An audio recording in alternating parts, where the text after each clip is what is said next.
Vamos a orar. Señor, muchas gracias por esta mañana que nos has dado. Ha sido hermosa, Señor. Tú has estado enseñándonos en gran manera. Tu palabra, Señor, ha sido hoy puesta en alto por demás de lo que piensa la sociedad, de lo que piensa la cultura, de lo que inclusive, Señor, podamos pensar nosotros mismos. Señor, gracias porque tu palabra realmente, como lo acabamos de declarar, es lámpara a nuestros pies y es lumbrera a nuestro camino.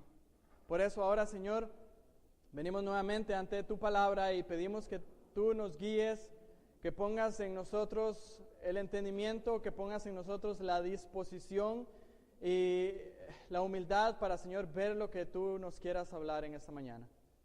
Te lo ruego a ti, Señor, en el nombre de Cristo Jesús. Amén. Estamos en Hechos. Vamos por favor a Hechos capítulo 7.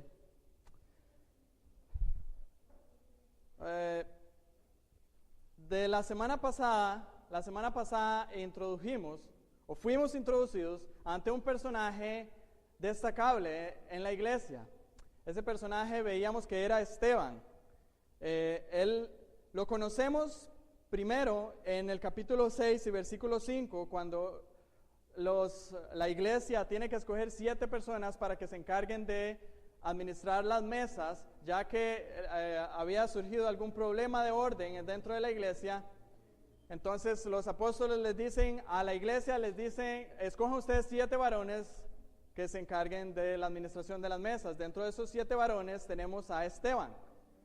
De Esteban, según pudimos ver la semana pasada, podemos encontrar que era un hombre lleno de fe, lleno del Espíritu Santo, lleno de gracia y lleno de poder. Vimos eso puesto en acción en el versículo 8 del capítulo 6, dice que él hacía grandes prodigios y señales entre el pueblo. Vimos también, y fue hacia lo último a lo que nos introdujimos la semana pasada, es que el Esteban tener esa vida piadosa, esa vida recta, esa vida con un buen testimonio, lleno de fe, lleno del Espíritu Santo, ocasionaba que algunas personas no reaccionaran positivamente. Ocasionaba que algunas personas más bien llenas por envidia no pudieron argumentar en contra de su enseñanza, se vieron vencidos en su debate, y lo que hicieron fue, según vimos en los versículos a partir del 11, y quiero que me acompañe por favor al capítulo 6, versículo 11, para hacer un recuento nada más en el lugar en el que nos encontramos. Entonces sobornaron, esos eran hombres de las sinagogas, a unos para que dijesen que le habían oído hablar palabras blasfemas contra Moisés y contra Dios. Y se levantaron al pueblo, a los ancianos y a los escribas, y arremetiendo le arrebataron y le trajeron al concilio. Y pusieron testigos falsos que decían, este hombre no cesa de hablar palabras blasfemas contra este lugar santo y contra la ley. Pues le hemos oído decir que ese Jesús de Nazaret destruirá este lugar y cambiará las costumbres que nos dio Moisés. No, simplemente no pudieron soportar que Esteban fuese sabio, que Esteban fuese un hombre recto delante de Dios. Y lo que hicieron fue que trajeron testigos falsos que le culparan a Esteban. Hoy lo que vamos a ver está en ese mismo lugar, en ese mismo momento, ya que el último versículo que leíamos la semana pasada muestra que todos los que estaban ahí sentados, Esteban, tal vez si pudiéramos imaginarnos gráficamente, el Sanedrín era el grupo de los principales judíos, de los que eran el gobierno de la iglesia, por así decirlo. Ellos se sentaban como en un semicírculo y ponían al acusado en el centro. Y ahí estaba Esteban. En el centro, probablemente los testigos falsos estaban inculpando a Esteban y le estaban diciendo las cosas que contra él eran culpándole. Y aquí estaba el Sanedrín. En el versículo 15 dice que de repente todos voltearon su mirada hacia Esteban, y Esteban estaba con la cara como de un ángel. La gloria del Señor estaba resplandeciendo sobre él en muestra de que la mano de Dios estaba sobre él, en muestra de que Dios estaba a favor de Esteban. Y vea lo que dice el versículo 1 del capítulo 7. El sumo sacerdote dijo entonces, ¿es esto así? Entonces, viendo la cara de Esteban, el sumo sacerdote, que era el principal, le pregunta, ¿es esto así? Eso es lo que quizá en un ambiente jurídico de hoy, es lo que después de presentar los cargos contra la persona, le dicen, ¿usted cómo se declara? ¿Culpable o inocente? Eso es lo que le estaban preguntando a Esteban. ¿Cómo se declara usted? Vean lo que están diciendo acerca de usted. ¿Se declara culpable o se declara inocente? En este momento, a partir del versículo 2, no voy a entrar directamente de una vez al versículo 2, pero quiero que veamos algunas cosas que debemos de entender antes de entrar a ver el versículo 2. Lo que Esteban inicia aquí en el versículo 2 es lo que en teología nosotros llamamos apologética. La apologética es la rama del cristianismo que se trata de la defensa y el establecimiento de la fe cristiana. A Esteban se le estaba haciendo culpable de algo no muy ligero, hermanos. Se le estaba haciendo culpable de blasfemar contra Dios, de blasfemar contra Moisés, de blasfemar contra el templo y de blasfemar contra la ley. 4 cosas sagradas dentro de los judíos. Se le estaba acusando de que él había dicho cosas mentirosas, cosas injuriosas contra Dios, contra Moisés, contra la ley, contra el tabernáculo. Lo que aquí hizo Esteban fue lo que dice 1 Pedro 3:15, estad siempre preparados para presentar defensa con mansedumbre y reverencia ante todo el que os demanda razón de la esperanza que hay en vosotros. A Esteban se le estaba haciendo la pregunta, ¿cuál es la esperanza que hay en usted? ¿Qué es lo que usted opina ante estos que están culpándole a usted? Ahora, es algo muy interesante y quiero que estemos en claro en eso. Esteban no se estaba defendiendo a sí mismo. Esteban estaba defendiendo la fe de él. Por ende, la fe de la iglesia cristiana. Esa era una defensa no hacia Esteban en sí mismo, sino hacia lo que estaba enseñando la iglesia primitiva. Esa era la defensa que presenta Esteban. Y por eso es que es muy pertinente a nosotros, porque esta defensa que presenta Esteban debe de estar clara en nosotros, porque esa es la defensa que debemos de presentar nosotros si alguien llegara a preguntarnos acerca de nuestra fe. Entonces debemos de analizarla y estudiarla muy profundo. Lástima que yo tengo que hacerlo más por encima, pero vamos a ver. Ahora, la forma en la que Esteban hace esta defensa es muy interesante, ya que era muy familiar dentro del ambiente judío. Lo que Esteban hace, y es lo que vamos a ver, Esteban hace una trayectoria, un recuento histórico del pueblo judío. Eso es algo que se solía hacer en innumerables ocasiones.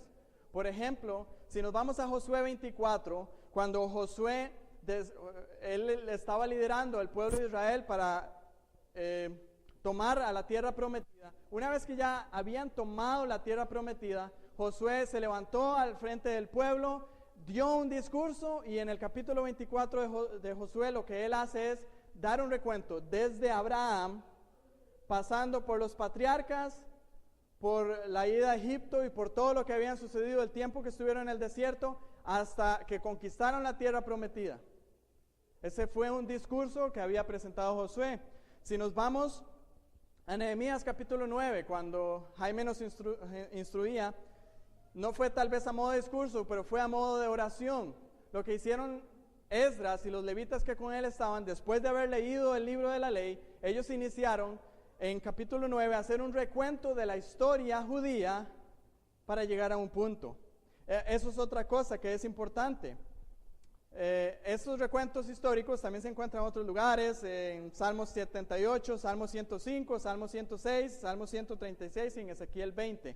Pero hay algo que quiero que notemos en este discurso y en los discursos que siempre se habían dado con respecto al hacer una crónica del desenlace o de la historia de Israel. Lo que hacía cada vez que se presentaba un discurso de estos llevaba un propósito hacia un fin que era la aplicación del discurso. Por ejemplo, si vamos a Josué 24, uno de los centros o de los temas que toma Josué es hablar acerca de la idolatría, del politeísmo que había tenido desde Abraham, todos los dioses, cuando estuvieron en Egipto, que ahí en Egipto adoraban muchos dioses. Y Josué finaliza en el versículos 14 y 15 y les dice al pueblo: ahora pues temed a Jehová y servidle con integridad y en verdad, y quitad de entre vosotros los dioses a los cuales sirvieron vuestros padres al otro lado del río y en Egipto, y servid a Jehová.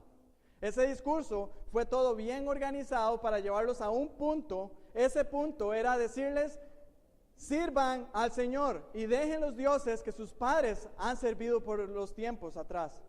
Al igual en Nehemías, cuando se hace el discurso a modo de oración al Señor, hacia el final, en el versículo 38, dicen los levitas, dicen: a causa pues de todo esto, o sea, a causa pues de toda la historia que hemos visto, nosotros hacemos fiel promesa y la escribimos, firmada en nuestros príncipes, por nuestros levitas y por nuestros sacerdotes. ¿Cuál era el fin? El fin era comprometerse con el Señor. El fin era hacer un recuento de cómo Israel había sido rebelde para con Dios hasta llegar al punto de arrepentirnos, convertirnos al Señor y hacer promesa de seguirle. Quiero que entendamos que esta era la dinámica que se tenía cuando se daba un discurso histórico del pueblo de Israel. De igual manera, Esteban, al dar este discurso, tiene un objetivo. Hay dos objetivos paralelos que tiene Esteban. Uno es hacer defensa contra las palabras que se han dicho en contra de él. O sea, hacer defensa contra, a él se le culpó de blasfemar en contra de Dios, en contra de Moisés, en contra del templo y en contra de la ley. Él va a hacer defensa de eso. Pero además de eso, él va a utilizar todo su discurso con un propósito que va a llegar hasta el versículo 50, y eso lo vamos a ver en esta mañana. Y ese es el punto principal al que quiero que veamos hoy nosotros. Entonces, creo que ya estamos listos para al menos haber visto el contexto. Ahora sí, vamos al texto. En el versículo 2, Esteban dice, y él dijo, o sea, Esteban: varones, hermanos y padres. Noten el respeto, la sumisión que tiene Esteban al hablarle a ellos. Es una persona sumisa, entiende que ellos son líderes judíos, que son personas respetables. Él les dice: oíd, e inicia su discurso. El Dios de la gloria apareció a nuestro padre Abraham estando en Mesopotamia antes que morase en Harán. Lo primero que hace Esteban aquí es dejar en claro una cosa. El Dios de la gloria apareció veamos la palabra que dice, nuestro padre Abraham. ¿Qué está diciendo Esteban en este momento? Está diciendo: el Dios que ustedes dicen que es el Dios de su padre Abraham, ese también es mi Dios. Cuando ustedes dicen que yo estoy blasfemando contra Dios, yo estoy únicamente hablando del mismo Dios. Estamos creyendo en el mismo Dios. ¿Cuál es ese Dios? Es el Dios de la gloria. La frase, el Dios de la gloria, encierra todos los atributos de Dios, encierra la complejidad de Dios. Si nosotros quisiéramos resumir todos los atributos de Dios: Dios es todopoderoso, Dios es omnisciente, Dios es omnipresente, Dios es soberano. Si quisiéramos resumir todo eso, simplemente el judío decía: el Dios de la gloria. A ese es el Dios al que se está refiriendo Esteban acá. Y él dice: ese Dios apareció a nuestro padre Abraham. A partir de aquí, yéndose hasta Abraham, lo que Esteban hace es que él comienza a hacer un recuento de cómo Dios obró en la historia del pueblo de Israel. Dios llamó a Abraham, y aquí dice, en Mesopotamia. Esto es Ur de los Caldeos. Esto lo encontramos en Génesis 12:1. Después, el mismo versículo, el versículo 3, pasemos al versículo 3, narra lo que nos dijo, lo que le dijo Dios a Abraham, y le dijo: sal de tu tierra y de tu parentela y ven a la tierra que yo te mostraré. Verso 4, entonces salió de la tierra de los caldeos y habitó en Harán, y de allí, muerto su padre, Dios le trasladó a esta tierra en la cual vosotros habitáis ahora. Vemos dos transiciones de Abraham. Primero Abraham estaba en Ur de los Caldeos. Ahí Dios le habla y le dice, vete de tu tierra y de tu parentela. Pero Abraham no obedeció del todo. Salió, pero se fue a Harán con su padre, con sus hermanos. Según eso lo podemos ver en Génesis 12. Ahí en Harán, nuevamente Dios le llama, una vez muerto su padre, y le dice, vete de tu tierra y de tu parentela a la tierra que yo te mostraré. En esta ocasión, Abraham toma a su esposa, a sus ganados, a todo. Aún así cometió un error, se llevó a su sobrino Lot. Pero bueno, y sale de ahí y llega hasta la tierra de Canaán. La tierra de Canaán es lo que sería la futura tierra prometida, la tierra en la que en ese momento Esteban estaba haciendo su defensa. Esa sería la tierra. Por eso dice, muerto su padre, Dios le trasladó a esa tierra, la cual vosotros habitáis ahora. Verso 5. Y no le dio herencia en ella, ni aun para asentar un pie, pero le prometió que le daría en posesión y a su descendencia después de él, cuando él aún no tenía hijo. Eso es muy importante, hermanos. Abraham estuvo en Canaán, pero él no poseyó nada de esa tierra. Dios lo único que le dio en Canaán fue una promesa, y una promesa que hay que analizarla muy bien, porque esa promesa fue, yo te voy a dar esta tierra, y esta tierra no se la voy a dar específicamente a usted, sino se la voy a dar a su descendencia. Pero si analizamos la situación en la que estaba Abraham, era una promesa que ante la visión humana era imposible, porque Abraham ya era viejo, su esposa era estéril y también estaba vieja. Entonces cualquier persona podría decir, esa es una promesa que no se puede cumplir. Pero hay una frase que no la voy a desarrollar aquí, pero yo sé que Jaime la va a desarrollar cuando veamos Romanos, y creyó Abraham y le fue contado por justicia. A partir de aquí vemos cómo Dios comienza una obra sobrenatural para crear para sí a un pueblo, a su pueblo escogido. Y lo hace no de una forma normal, lo hace de una forma sobrenatural, escogiendo a un hombre que era viejo con una esposa que era estéril y también en su edad de vejez, y conciben a un hijo. Ese hijo es Isaac. Vea que sigue el texto. Sigue el texto, y lo que hace Dios en los siguientes versículos es que Dios le habla a Abraham acerca del plan soberano que él va a tener con ese pueblo. Vea lo que dice el versículo 6. Y le dijo Dios así, que su descendencia sería extranjera en tierra ajena, y que los reducirían a servidumbre y los maltratarían por 400 años. Mas yo juzgaré, dijo Dios, a la nación de la cual serán siervos, y después de esto saldrán y me servirán en este lugar. Y le dio el pacto de la circuncisión, y así Abraham engendró a Isaac, y le circuncidó al 8º día, e Isaac a Jacob, y Jacob a 12 patriarcas. Nuevamente, aquí lo que Dios le dice de antemano, le dice a Abraham cuál va a ser el plan que él va a tener con este pueblo. ¿Cuál iba a ser el plan? Los voy a hacer que vayan a Egipto, y en Egipto van a servir a Egipto por 400 años.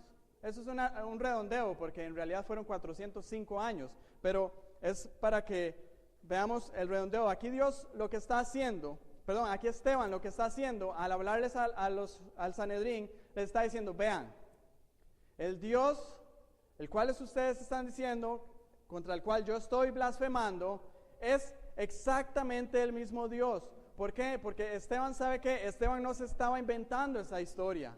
Todo eso tiene referencia directa al texto bíblico. Por ejemplo, esta profecía que le dio Dios a Abraham está en Génesis 15, versículos del 13 al 16. Y aquí Esteban lo que hace es que lo toma casi que literalmente y lo menciona.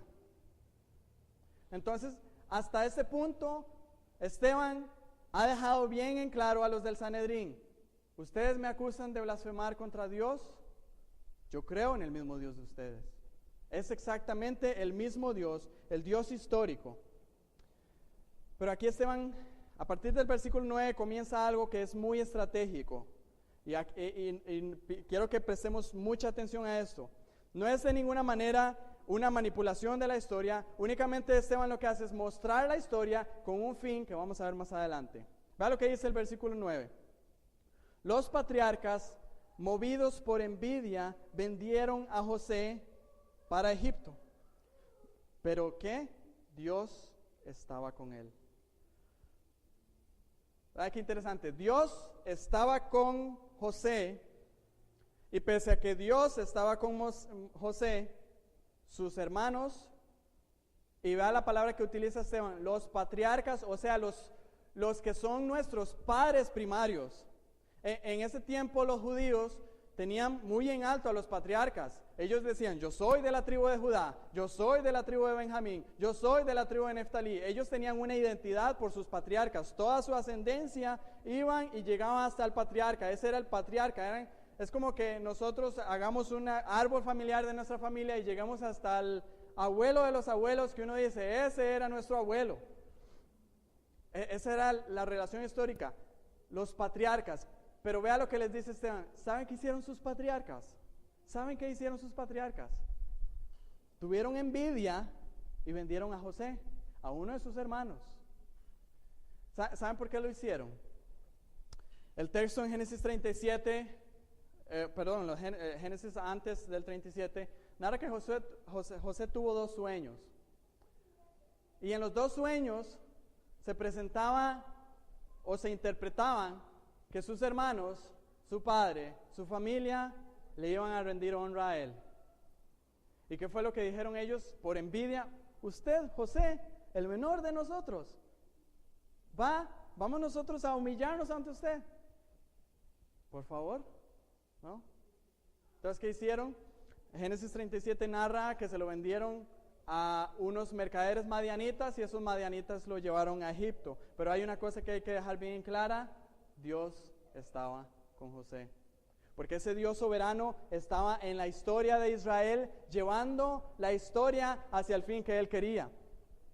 Vemos el versículo 10, Dios estaba con José y le libró de todas sus tribulaciones y le dio gracia y sabiduría delante de Faraón, rey de Egipto, el cual lo puso por gobernador sobre Egipto y sobre toda su casa.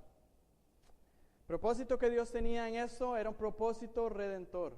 Era un propósito de la preservación del pueblo de Israel, como vamos a ver. Vea lo que dice en versículos 11, leamos 11 al 14, dice: vino entonces hambre en toda la tierra de Egipto y de Canaán, y grande tribulación, y nuestros padres no hallaban alimentos.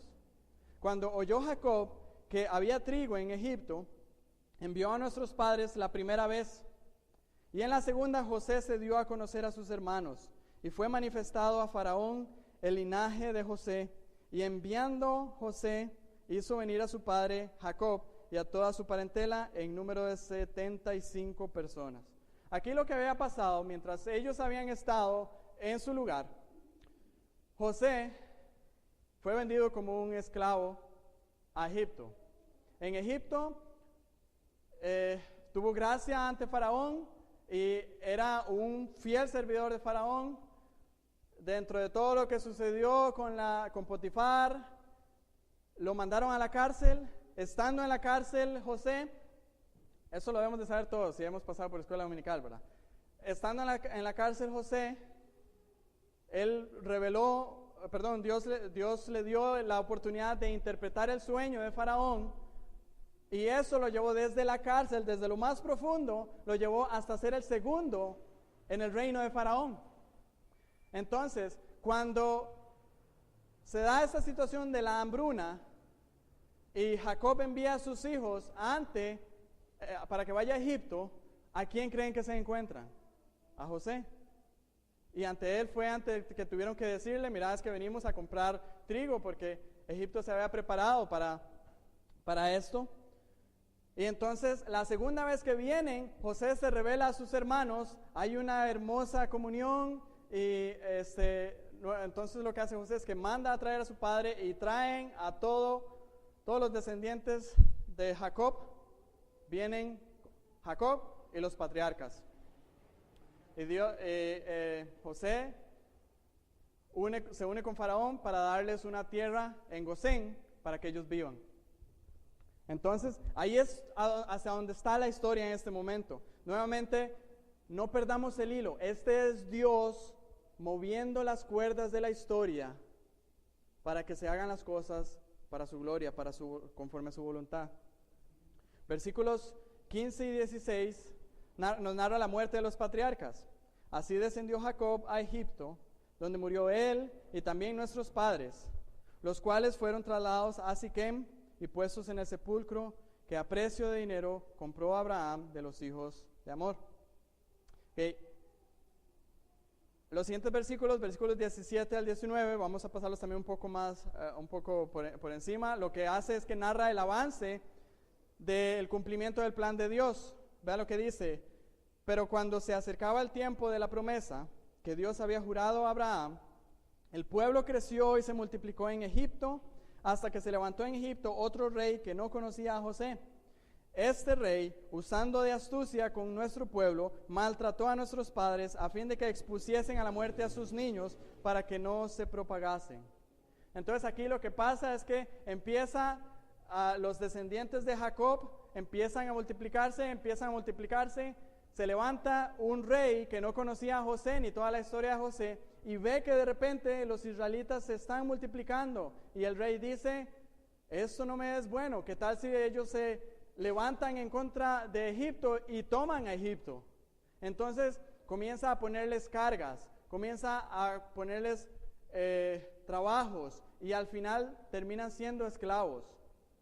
Dentro de eso mismo, en esa misma opresión con que tienen al pueblo de Israel, determinan que se maten, que se aniquilen a todos los bebés. ¿Por qué? Porque el pueblo de Israel está creciendo y no es bueno que siga creciendo, entonces determinan que se aniquilen.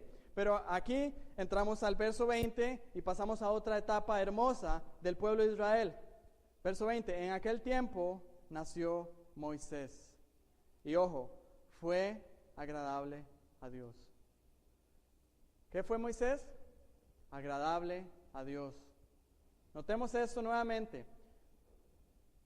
Dios estaba con José y ahora se nos presenta a otro personaje que se dice de él: fue agradable a Dios. Eso es muy importante rescatar porque Esteban solamente nos habla de esos dos personajes que extiende grandemente. Habla de José, que Dios estaba con él, y habla de Moisés, que era agradable a Dios. Continuemos.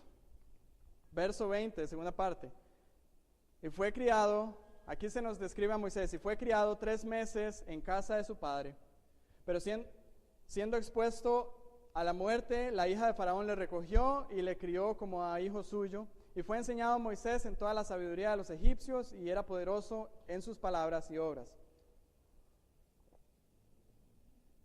Se nos hace una presentación de Moisés.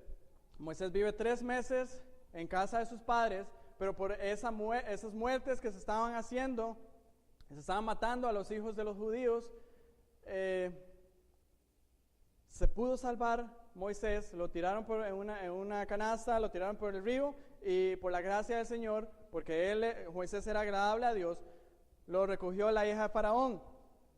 Eso hizo que Moisés fuera criado en un ambiente de sabiduría, en un ambiente donde tenía gran conocimiento.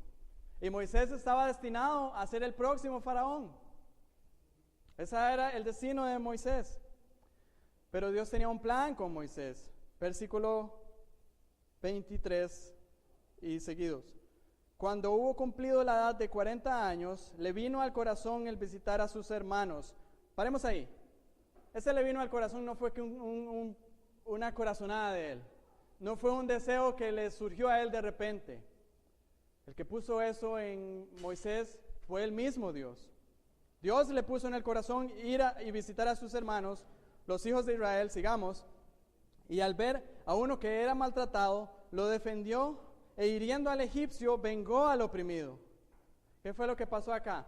Cumplidos 40 años, Moisés fue a donde estaban sus hermanos y vio que un egipcio estaba maltratando a uno de sus hermanos judíos.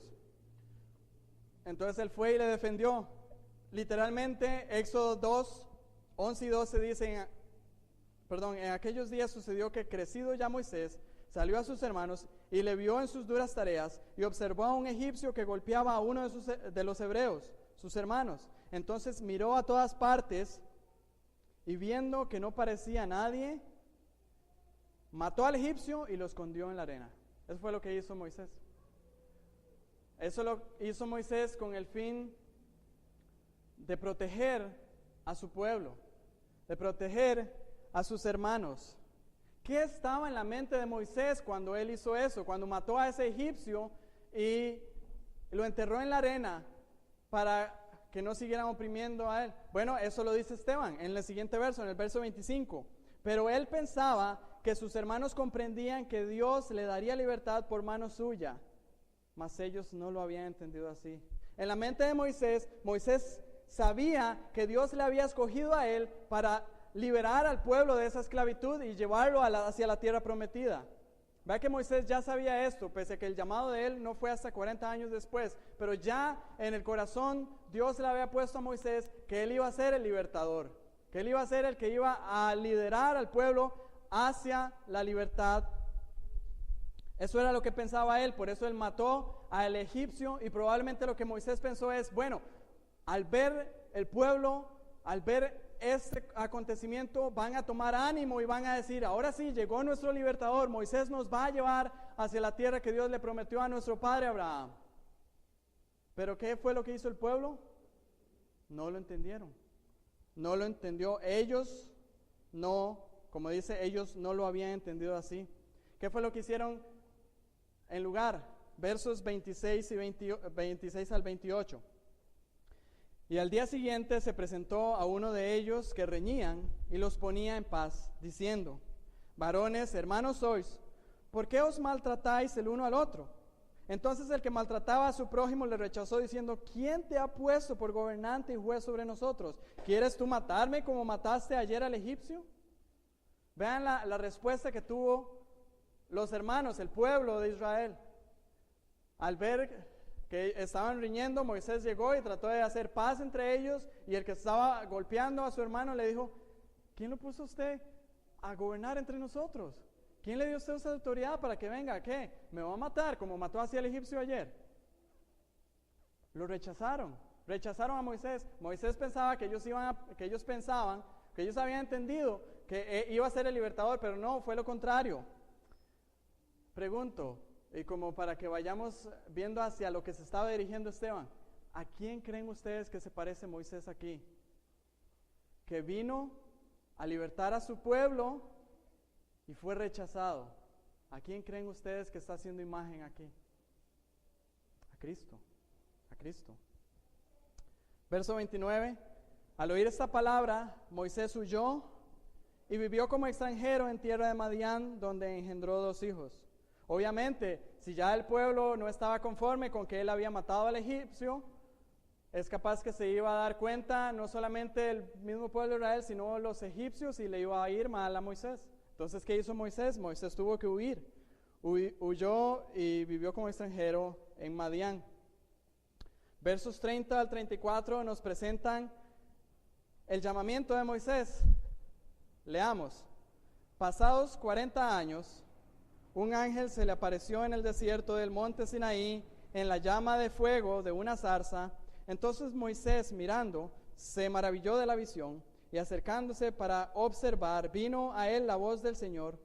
Yo soy el Dios de tus padres, el Dios de Abraham, el Dios de Isaac y el Dios de Jacob. Y Moisés, temblando, no se atrevía a mirar, y le dijo al Señor, quita el calzado de tus pies, porque el lugar en que estás es tierra santa. Ciertamente he visto la aflicción de mi pueblo que está en Egipto, y he oído su gemido, y he descendido para librarlos. Ahora pues, ven, te enviaré a Egipto. Ese es el llamado que Dios le hace a Moisés. Podríamos abarcar más en ello, pero vamos a simplemente pasarlo como un conocimiento. Entonces, Dios llama a Moisés para que vuelva a Egipto y libere a su pueblo. Ahora, los siguientes versos son versos claves en la predicación de Esteban, porque aquí en ese momento, a partir del versículo 35, Esteban comienza a llevar su predicación hacia un clímax, a llevar su predicación hacia el punto que él está buscando. Vea que, y tal vez veamos hasta ese punto, ya él ha aclarado dos de las cosas que le habían culpado. Le habían culpado de blasfemar en contra de Dios y le habían culpado de blasfemar en contra de Moisés. Él está hablando acerca del mismo Moisés que se había conocido en la historia. Él no había blasfemado en contra de Moisés. El mismo Moisés, el Moisés al cual habían rechazado. Vean lo que dice el verso 35. Aquí es donde, como les digo, comienza Esteban a decirles: a este Moisés, a quien habían rechazado, diciendo: ¿quién te ha puesto por gobernante y juez? A este lo envió Dios como gobernante y libertador por mano del ángel que se le apareció en la zarza. Esteban dejó claro aquí entre el pueblo, les dice: miembros del Sanedrín, vean lo que está aconteciendo. A Moisés, el cual ustedes han dicho que yo blasfemé contra Moisés, a ese Moisés Dios le llamó en el desierto para que fuera a libertar a su pueblo, pero ese mismo Moisés había sido rechazado por ustedes mismos, por sus padres. Vean lo que está aconteciendo aquí. Verso 36, lo sacó habiendo hecho prodigios y señales en tierra de Egipto y en el Mar Rojo y en el desierto por 40 años. Aquí se muestra la mano del Señor con Moisés en la liberación del pueblo. Verso 37, este Moisés es el que dijo a los hijos de Israel: profeta os levantará el Señor vuestro Dios, de quien vuestros hermanos como a mí, a él oiréis. ¿De quién está hablando? ¿De quién está hablando? ¿De Jesús? Está hablando de Jesucristo. Vea lo que dice: profeta os levantará el Señor vuestro Dios de entre vuestros hermanos, como a mí. ¿Cómo como a mí? ¿Sí? Libertador. Iba a ser rechazado, pero a pesar de eso, iba a ser el libertador.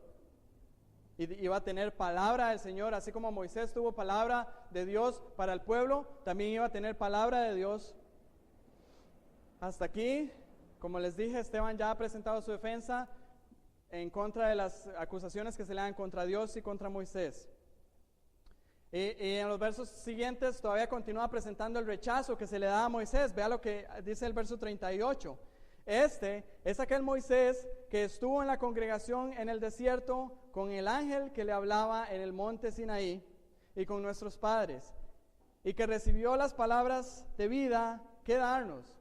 Este Moisés fue el que recibió la ley. Ese fue el que recibió la palabra del Señor, la santa ley por la cual nosotros nos regimos, la palabra de vida. Pero ¿qué fue lo que hicieron? ¿Cuál fue la actitud al cual nuestros padres no quisieron obedecer, sino que le desecharon? Y en sus corazones se volvieron a Egipto. Cuando dijeron a Aarón: haznos dioses que vayan delante de nosotros, porque a este Moisés que nos sacó de la tierra de Egipto no sabemos qué le haya acontecido. Entonces hicieron un becerro y ofrecieron sacrificios al ídolo, y en las obras de sus manos se regocijaron. Nos encontramos ante un pueblo. Moisés subió al monte Sinaí, estuvo ahí 40 años, estando ahí 40 días. El pueblo abajo, mientras Dios le daba la ley, el pueblo abajo comenzó a decir: este Moisés no sabemos qué le ha pasado, al rato se murió allá arriba. Aarón, usted que es el hermano de Moisés, el segundo, háganos un Dios, para que adoremos a un Dios. Vean qué increíble. Y días atrás habían visto la mano de Dios poderosamente en una nube que sonaba la voz de Dios y de estruendo. ¿Y cuál fue la actitud? Desecharon a Moisés y en su corazón se volvieron a Egipto. Veamos la actitud que ha tenido el pueblo de Israel. Aquí Esteban presenta una triste realidad. Israel siempre ha rechazado a Dios. Es una realidad que es muy triste. a un pueblo en el cual Dios ha sido tan misericordioso, pero un pueblo que constantemente se caracterizaba por rechazar a Dios. Por eso Dios tuvo que ser justo y castigador. Versos 42 y 43. Y Dios se apartó y los entregó a que rindiesen culto al ejército del cielo, como está escrito en el libro de los profetas. ¿Acaso me ofrecisteis víctimas y sacrificios en el desierto por 40 años, casa de Israel? Antes bien, llevasteis el tabernáculo de Moloc y la estrella de vuestro dios Renfán, figuras que os hicisteis para adornarlas. Os transportaré pues más allá de Babilonia. Ven qué interesante. Uno podría pensar por la historia de Israel que Israel comenzó a ser idólatra cuando entró a la tierra prometida y cuando se comenzó a mezclar con los pueblos de alrededor. No, Israel fue idólatra desde que estuvieron en el desierto. Haznos un Dios, le dijeron a Aarón. Haznos un Dios. Por eso, como dice Romanos 1:24, Dios los entregó a la inmundicia en la concupiscencia de sus corazones. Si ustedes quieren seguir en su idolatría, Dios, lo que dice el texto aquí fue, se apartó de ellos. Eso es cuando Dios entrega a un pueblo a juicio, se aparta de ellos. Entonces viene el juicio, ellos en sus pecados comienzan a hacerse cada vez más y cada vez más grande el pecado que hay en ellos, hasta el punto en que aparte de que Dios se apartó de ellos y ellos comenzaron a pecar más, al Dios apartarse de ellos también se apartó la protección de Dios de ellos. ¿Dónde terminaron? En Babilonia. ¿Recuerdan? En Babilonia terminaron. Hasta aquí Esteban presenta defensa, la acusación también de que se le ha dicho de que él ha blasfemado contra la ley, porque él lo que está diciendo aquí básicamente es, ustedes dicen que yo blasfemo contra la ley, sus padres, nuestros padres, ¿qué hicieron con la ley? ¿La desecharon? Desde el primer día la desecharon.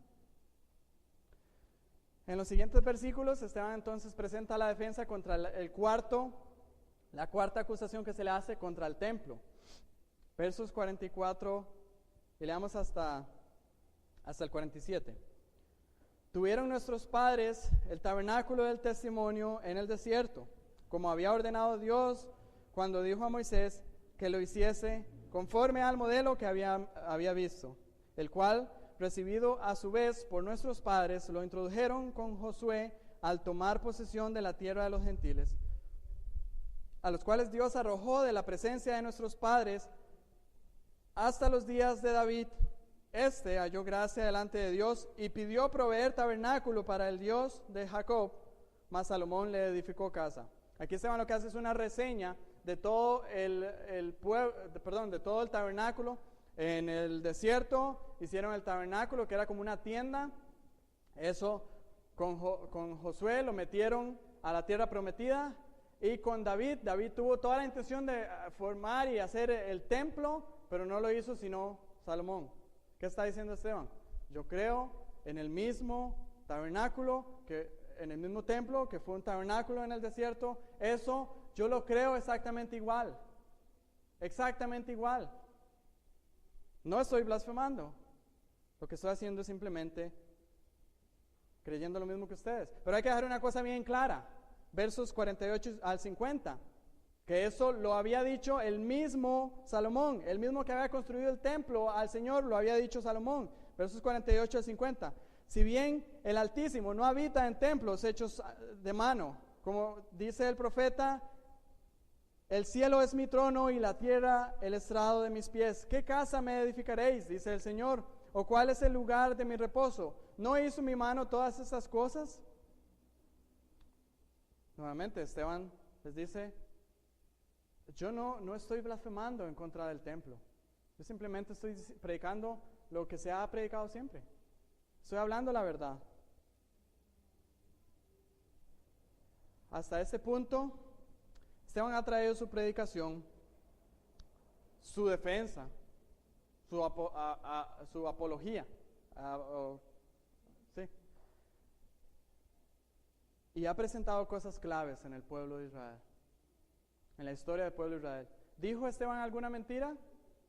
No. Todo se puede verificar en el Antiguo Testamento, con citas específicas. Todo está en el Antiguo Testamento, en la ley que leía los principales judíos. Hasta este punto, el Sanedrín, los que estaban ahí alrededor y Esteban estaba en el centro, ellos no podían decir absolutamente nada. No podían decir que Esteban había blasfemado. Lo único que podían hacer era recibir la reprensión que viene en los siguientes versículos. Leamos versículo 51.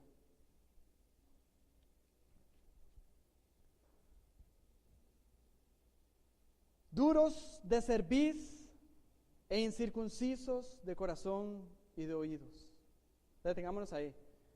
Yo estoy seguro que Esteban, alrededor de todo ese Sanedrín, Esteban cuando llegó aquí respiró hondo, terminó su discurso de la historia de Israel, se dirige hacia el Sanedrín y les dice: ustedes, duros de cerviz. ¿Qué es duros de cerviz? En palabras ticas, cabezones, cabezas duras. Eso es en palabras bien conocidas. Ustedes son iguales a vuestros padres. ¿Por qué? Porque del pueblo de Israel en Éxodo 33, Dios dijo: este pueblo es duro de cerviz. Eso lo dijo Dios. Según un comentarista bíblico, Simon Kistemaker, dice que la expresión duros de cerviz tiene su origen en el mundo campesino de aquellos días, cuando los bueyes o caballos rehusaban a uncirse el yugo que sus amos les ponían. La expresión duros de cerviz es sinónimo de desobediencia. Por eso yo les digo, en buen tico es cabezón. Ustedes son unos cabezones, les dice Esteban al Sanedrín. Y continúa, esto en sí mismo era una ofensa para ellos. ¿A quién le gusta que le digan cabezón? Solo Chris le levantó la mano. E incircuncisos de corazón y de oídos. Oigan lo que está diciendo: incircuncisos de corazón y oídos. La circuncisión era el pacto que Dios había hecho, el pacto que confirmaba la promesa que Dios había hecho con el pueblo de Israel. Inició con Abraham y había venido por toda la historia de los judíos. Pero Dios había dejado en claro una cosa: yo no quiero que ustedes sean circuncidados físicamente, yo quiero que ustedes sean circuncidados de corazón. ¿Qué quiere decir eso? Que ustedes realmente estén comprometidos con ese pacto y de corazón. En varias ocasiones Dios les ordenó a que fuesen circuncidados. Nada más para dejar en claro, la circuncisión era un ritual que se hacía en el pueblo de Israel, en el cual se le cortaba el prepucio al pene del varón, y como les digo, era el pacto que Dios, o la señal del pacto que Dios había hecho con Abraham. Este mismo comentarista que les hablé antes dice: para los judíos el término incircunciso se refiere a toda aquella persona que no está comprendida dentro del pacto hecho con Abraham. Entonces, físicamente, el que era circuncidado, el que se le había hecho ese ritual, estaba dentro del pacto, estaba dentro de la promesa de Abraham. Pero si alguien no estaba circuncidado, ese estaba fuera de la promesa. Y ahora aquí lo que les está diciendo Esteban a ellos: ustedes, los que tienen la circuncisión física, no tienen la circuncisión que es la que Dios demanda, es la del corazón y la de los oídos. En otras palabras, ustedes no solamente son cabezones, ustedes son unos impíos, pecadores, inconversos. Eso es lo que les estaba diciendo Esteban. Gran acusación. Y vea lo que les continúa diciendo: vosotros resistís siempre al Espíritu Santo, como vuestros padres así también vosotros. Esteban había sido acusado de blasfemar contra Dios, de blasfemar contra Moisés, de blasfemar contra la ley y contra el tabernáculo. Ustedes me están acusando a mí de esto. Ustedes son los que han resistido siempre al Espíritu Santo. Ustedes rechazaron a José, que iba a ser el punto clave o la herramienta principal del Señor para preservarlos en la hambruna. Ustedes rechazaron a Moisés, que iba a ser el que los iba a libertar de Egipto. Sus padres lo hicieron y ustedes lo están haciendo también. Vea lo que dice el versículo 52. ¿A cuál de los profetas no persiguieron vuestros padres? Veamos la historia del pueblo de Israel. ¿Qué era lo que hacían ellos con los profetas? Los mataban. A Jeremías lo apedrearon. A Isaías, según cuenta la historia, lo cortaron a la mitad con una sierra. Y así uno y otro se cuenta. Ve que dice, y mataron a los que anunciaron de antemano la venida del justo. Recientemente habían matado a Juan el Bautista, de quien vosotros ahora habéis sido entregadores y matadores. ¿Qué les está diciendo? La venida del justo. ¿Cuál es el justo? Es Jesucristo. Y no hace mucho ustedes se unieron todos juntos para que crucificaran a Cristo en la cruz. Ustedes lo entregaron, ustedes lo mataron. Verso 33, vosotros recibiste la ley por disposición de ángeles y no la guardasteis. Ustedes se jactan de que son parte de la promesa, ustedes se jactan de que recibieron la ley y no la han guardado. Y por eso no la han guardado fue que cometieron lo que cometieron crucificando a Cristo. Esteban dejó bien claro su punto, ¿o no?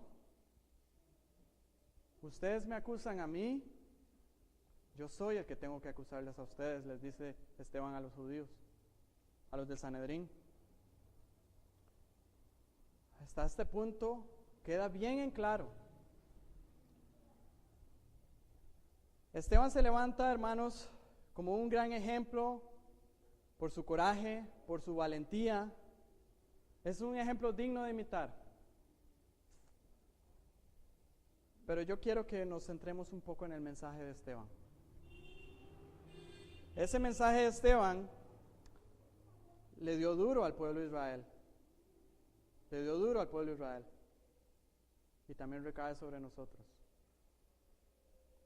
Porque no somos parte del pueblo de Israel, no nos quitemos el tiro, por así decirlo. El pecado del cual en este momento Esteban está acusando al pueblo de Israel es: ustedes han rechazado al Salvador. Ustedes han rechazado al único Señor que tiene la potestad de dar salvación. Ese fue el pecado de Israel. Y ese es el pecado que cometemos nosotros también, y por eso tenemos perdición. Todos somos pecadores. Todos hemos pecado y vamos a continuar pecando. Todos los pecados que cometamos nosotros pueden ser perdonados, pero hay un pecado que no se le va a perdonar a nadie, y eso es rechazar a Cristo. El pueblo de Israel rechazó a Cristo y ha sufrido, está sufriendo y sufrirá las consecuencias. A los gentiles, a nosotros, se nos dio a Cristo también. ¿Qué vamos a hacer? ¿Vamos a tenerlo a la ligera o vamos a aceptarlo? Porque de tal manera amó Dios al mundo que ha dado a su Hijo unigénito, para que todo aquel que en Él cree no se pierda, mas tenga vida eterna. Y yo quiero seguir en ese mismo texto, en Juan 3, pero versículos 17, porque no envió Dios a su Hijo al mundo para condenar al mundo, sino para que el mundo sea salvo por Él. El que en Él cree no es condenado, pero el que no cree ya ha sido condenado porque no ha creído en el nombre del unigénito Hijo de Dios. ¿Qué pasó? A lo suyo vino y los suyos no le recibieron. Eso es algo que yo le digo siempre a mi familia, y yo se lo digo a ustedes, hermanos, con todo mi corazón. No hagamos lo mismo que Israel. Israel fue rebelde. Israel se rebeló ante la ley de Dios. Israel se rebeló ante los profetas que Dios mandaba para hablarles la ley. Israel se rebeló contra los que iban a ser sus libertadores, contra José, contra Moisés y últimamente contra Jesús. No seamos iguales que Israel. Aprendamos de ese gran ejemplo que nos da aquí y abracemos a Cristo con todo nuestro corazón, con toda nuestra alma y con todas nuestras fuerzas. Y nos aferremos a Él y nunca le soltemos, porque solamente en Él podremos tener salvación. Porque solamente hay un nombre bajo el cielo dado a los hombres en que podamos ser salvos. Ese es el nombre de Cristo. No importa qué tan pecador seamos, no importa si fuimos mentirosos, si fuimos desobedientes a los padres, no importa si fuimos adúlteros, borrachos, lo que sea, solamente en Cristo hay salvación. Y no podemos rechazarlo. Y tenemos que llevar este mensaje de Esteban y llevárselo a las demás personas y decirles, hay un Salvador, hay un camino. Y tenemos que llevarlo para que todos otros conozcan y se sientan en este mismo punto, en el que hasta ese punto se sintieron los del Sanedrín. Y con eso finalizo. ¿Cuál fue la actitud del Sanedrín? Verso 54, y esto es para la próxima semana, pero quiero que lo leamos para que quedemos introducidos de una vez. Oyendo estas cosas, se enfurecían en sus corazones y crujían los dientes contra él. Pero Esteban, lleno del Espíritu Santo, puesto los ojos en el cielo, vio la gloria de Dios y a Jesús que estaba en la diestra de Dios, y dijo, he aquí, veo los cielos abiertos y al Hijo del Hombre que está en la diestra de Dios. Entonces ellos, dando grandes voces, se taparon los oídos y arremetieron contra él, y echándole fuera de la ciudad le apedrearon, y los testigos pusieron sus ropas a los pies de un joven que se llamaba Saulo y apedreaban a Esteban mientras él invocaba y decía, Señor Jesús, recibe mi espíritu. Y puesto de rodillas clamó a gran voz, Señor, no les tomes en cuenta este pecado. Y habiendo dicho esto, durmió. Muchas veces nosotros, cuando nos están diciendo una verdad, tapamos nuestros oídos y rechazamos. Hermanos, esto es una gran advertencia. Atendamos a ella. Próxima semana vamos a ver el desenlace de esta historia. Voy a pedirles que nos pongamos en pie. Vamos a terminar orando.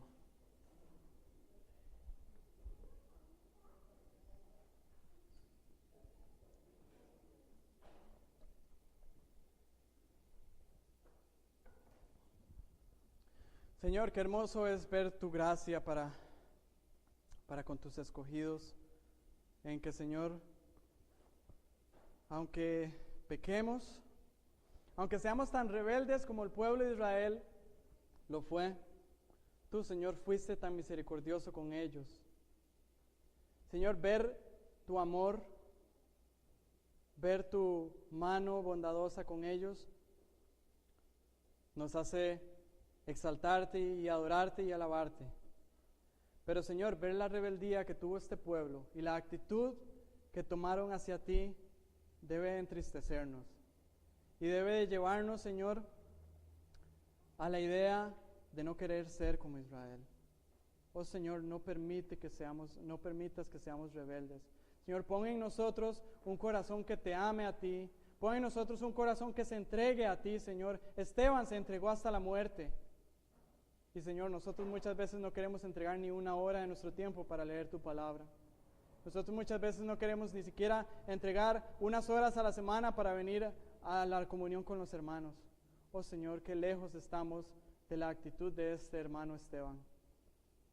Por favor, Señor, derrama tu Espíritu Santo en este lugar, en esta mañana, Señor, y transforma nuestras vidas. Haznos personas que te honren, que te exalten a ti, y que todos digamos, como cantábamos antes, he decidido seguir a Cristo, no vuelvo atrás, no vuelvo atrás. Pido que nos bendigas ahora que vamos a nuestros hogares y que tomes control, Señor, de la situación de Terry, de Dax, que, Señor, podamos ver las maravillas que tú vas a hacer y te demos honra y te demos gloria. En Cristo Jesús, amén.